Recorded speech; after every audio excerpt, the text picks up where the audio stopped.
Welcome back, Kwik student. Today's lesson is the basics of speed reading. Who does not want to be able to read more in less time? And so that's what we're going to talk about. Now, how much reading do you have? Textbooks? How many books do you have on your shelf you haven't read yet? You're being buried in information in school. The challenge is how you're trying to read that information is back to when you were like 7 years old. Because here's the thing, are you born with the ability to read? No, of course not. You weren't born and then just go out to the waiting room and start reading magazines, right? It's a skill, and like all skills, it can be improved with what? With training, exactly what you're doing right now. But when's the last time you took a class called reading? Not like a college literature class. How old were you last time you took a class entitled reading? Probably 6, 7 years old. So is it fair to say you're still reading like you did when you first learned it? Absolutely yes, and that's why you feel stress, a sense of information overload, that the amount of information is doubling at dizzying speed, but how you read it is the same, and that growing gap creates that stress. It actually has negative side effects to you in your schoolwork and in your life. Higher blood pressure, compression of fun leisure time, more sleeplessness. We're drowning information, but we're starving for the techniques to be able to absorb and read it all. So that's what we're gonna do. I'm gonna give you a preview in this lesson of our full course. Many of you know that we have a full 21 days, like this program, 21 days to triple your reading speed, but not just your reading speed, your focus, your comprehension, your retention, and also your overall enjoyment. Because when you could do something well, you enjoy it more, right? So here I'm gonna give you one lesson of those 21 days. So if you want further information, you'd like to join that program, go to kwikreading.com, Kwik reading.com. So let's get into it. What I want you to do right now is to grab a book. I want you to grab a book because I'm gonna make this interactive. Pause this video and grab a book. The kind of book, ideally, pick a book that's a little bit light reading, because I'm gonna teach you a brand new technique to help you boost your reading speed 25%. 25%. You may even boost it up to 50%, but in order to practice, get the easiest reading material you can just to start out, because I'm gonna teach you a brand new technique, and I don't wanna throw you into the ocean to learn how to swim. I wanna take you first in the low, shallow waters. So find a book, pause it, and then come back. Great, now that you have your book, what we're gonna do is a quick reading assessment, because I'm gonna show you a technique that's gonna boost your reading speed, but how do you know it's gonna work unless you test it? So I wanna find out right now, we're gonna find out what we call your base rate, your base reading rate, your current reading rate. And how we're gonna do it is I want you to take your book and I want you to start wherever you are in this book. If it's in the beginning, it's in the beginning. But if it's in somewhere in between the beginning and the end, take a little marker or a pen, a pencil, put a little mark in the margin so you know where you're starting. And I'm gonna time you to read for 2 minutes, 2 full minutes. And I want you to read how you would normally read for comprehension. Don't read any faster or slower than for full comprehension. Do you get it? So I'm gonna give you in a moment a 2-minute timer. I want you to get right now, open the book, start wherever you're gonna start, put a little mark in the margin, and I want you to begin reading for full comprehension, how you normally read. Begin.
Okay, and stop.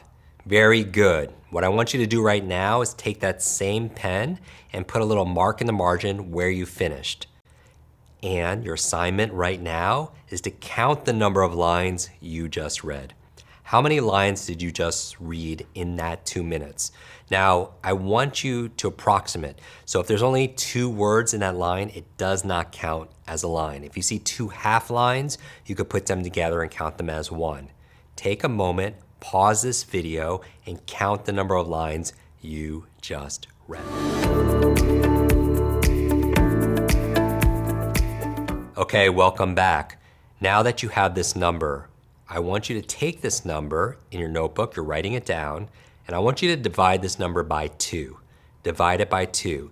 Because I had you read for 2 minutes, count the number of lines, divide by 2, because I want to know how many lines did you read in 1 minute. Divide it by 2 now. You could round up, no problem. You don't need to pause this. We will do a session maybe on quick math also as well. You have a number now. That's the number of lines per minute you read. Now here's the thing, we measure reading speed the same as typing speed in words per minute. So how do you determine your words per minute? Begin by counting the number of words in the average line. So as you're looking at your book right now, the book that you're currently reading, count the number of words in one line or average them out between 2 or 3 lines. And what you may find, most books, it's about 10 words per line. And when you know the average words per line, I want you to multiply that by your lines per minute. You start out by reading 50 lines in 2 minutes. You divide it by 2 to find out how many lines you read in 1 minute. That's 25 lines per minute. And then if you have approximately 10 words per line, then you're gonna multiply those lines by 10. And you're gonna get 250 words per minute, which also happens to be the average reading speed. The average reading speed tends to be about 200, 250 words per minute. So take a moment and do that now.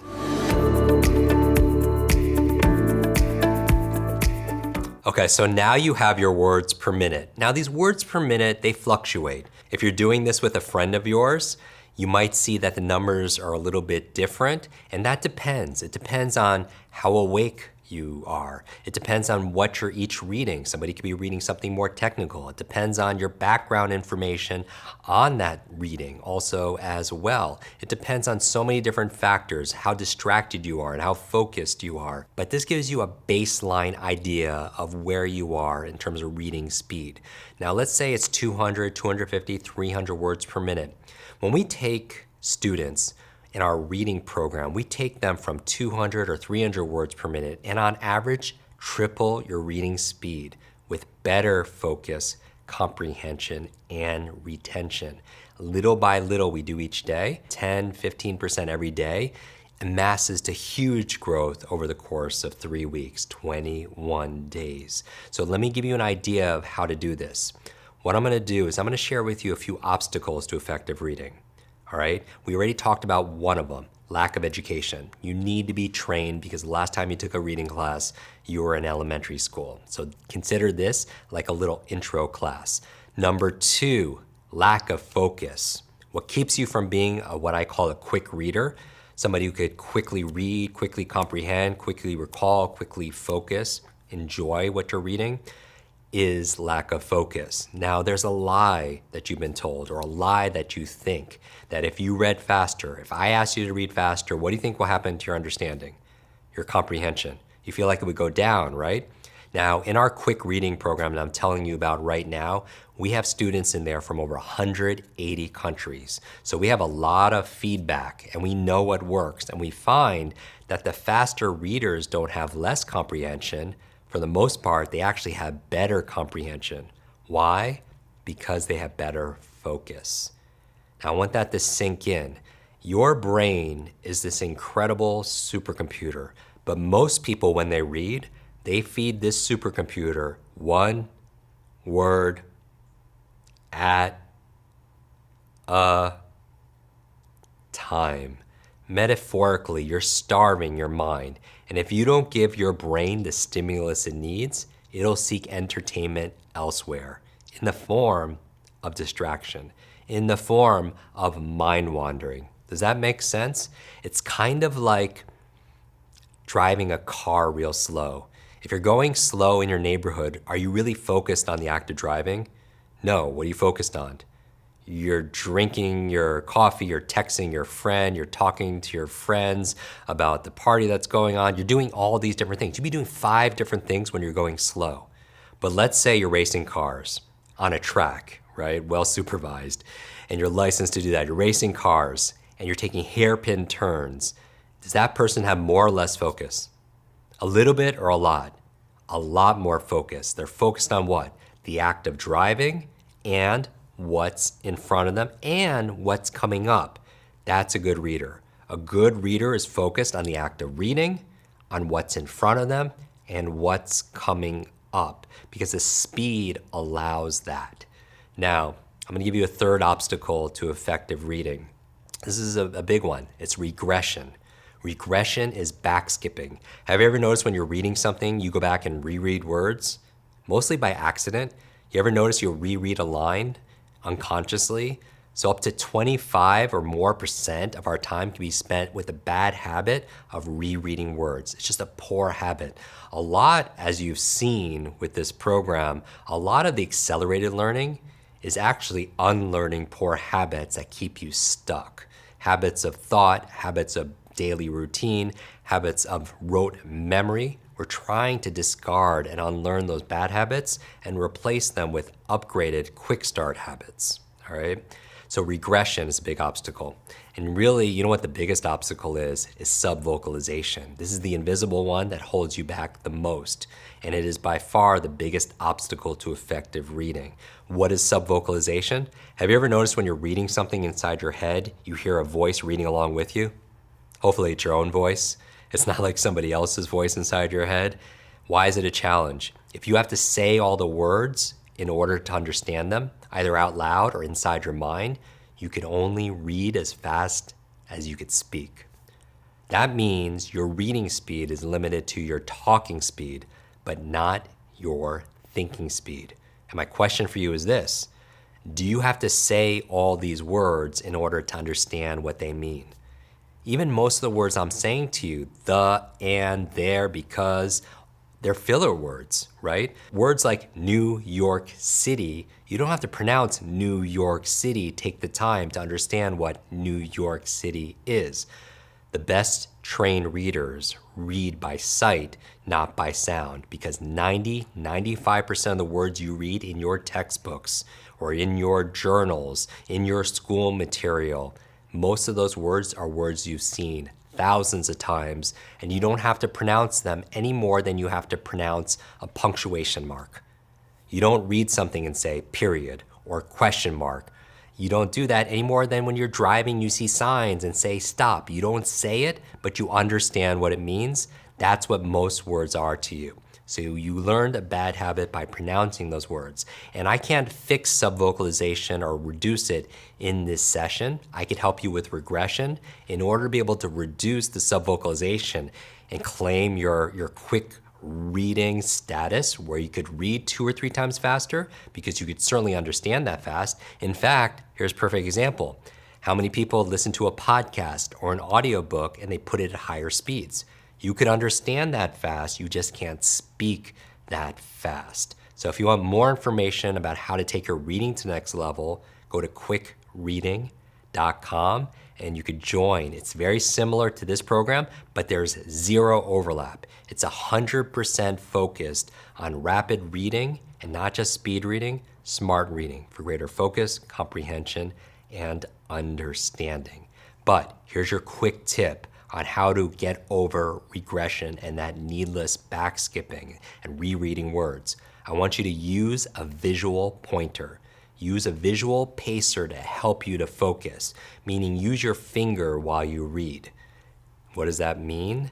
It means this: your eyes are attracted to motion, and it's a survival skill that if you're a hunter-gatherer in a bush and you're hunting lunch, maybe it's a rabbit, maybe it's a carrot, whatever your diet is. If the bush next to you moves, you have to look at what moves. It's a survival skill because number 1, it could be lunch, or number 2, You could be lunch. So either way, you have to look at what moves. So when you're underlining the words while you read, your eyes are pulled through the information as opposed to your attention being pulled apart. Does that make sense? I'm not talking about traditional speed reading. Traditional speed reading is taking your finger and going down the page or making fancy S or Z formations, but you miss big gaps, and that's why it's more scanning and skipping words and skimming than it is really reading. That's why traditional speed reading will yield the results of, oh, I just got the gist of what I read. But our students are top students. They're future business leaders. They are future scientists. You don't want your doctor just to get the gist of what she's reading, right? So you need to read for comprehension and retention. But by using your finger and not skipping any words, you'll boost your reading speed 25%, if not 50%. Let me give you an example right now. I want you to pick up where you left off, and I just want you to begin underlining the words. And I'm gonna have you read for the same 2 minutes as you did before. Now remember, you've never done this before. I just want you to underline the words, and your eyes are just following your finger, you're underlining the words. You've never even done that before, but you're likely to get a boost in your reading speed practicing it for 0 amount of time. All right, so without any practice, let's jump into it. If you want to take practice before, just pick up where you left off. You could pause it at your own accord and just underline words and get the feel for it. But when you're ready, I want you to pick up where you left off. I'm gonna put another timer on the screen for another 2 minutes, just like we did before. The only difference, read using your finger. Are you ready? Begin.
Welcome back, Kwik student. How was it the second time?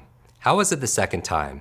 Still, it felt a little weird, right? Because it's like tying your shoes, learning how to type, learning how to drive. It feels a little bit different at first because you're pushing yourself. But after a little while of practice, it becomes second nature. And I'm willing to bet you did better than you thought. Was there a boost in speed? Did you feel like you had a little bit more focus? Imagine practicing that a little bit more each day, and that's your homework assignment. I want you to practice each day. In fact, share in the comments your before and after of using the finger. Now, I'd prefer you actually, now that you're used to it after trying it for a couple minutes, it feels a little weird, and that's okay. If you did it right, it should feel uncomfortable because who's good at something the very first time they try it? But that's why I had you practicing the juggling and the different things to get used to doing something that's different. All right, pushing you out of your comfort zone. But just underline the words and notice if there was a boost in focus, speed, and if you had better focus, you probably had better comprehension as well. So again, Leave in the comments your before and after without the finger and then with your finger in terms of speed. Count the number of lines, divide by 2, multiply by 10 if there are 10 words per line. And your homework assignment, practice using your finger while you read. While you'll never get to double or triple your reading speed likely because that's sub-vocalization, getting rid of the regression and the back skipping can help you claim back your 25, almost 50% of time. Remember this, leaders are readers. Leaders are readers. I want to thank you for going through this lesson with me. I'll see you in the next one.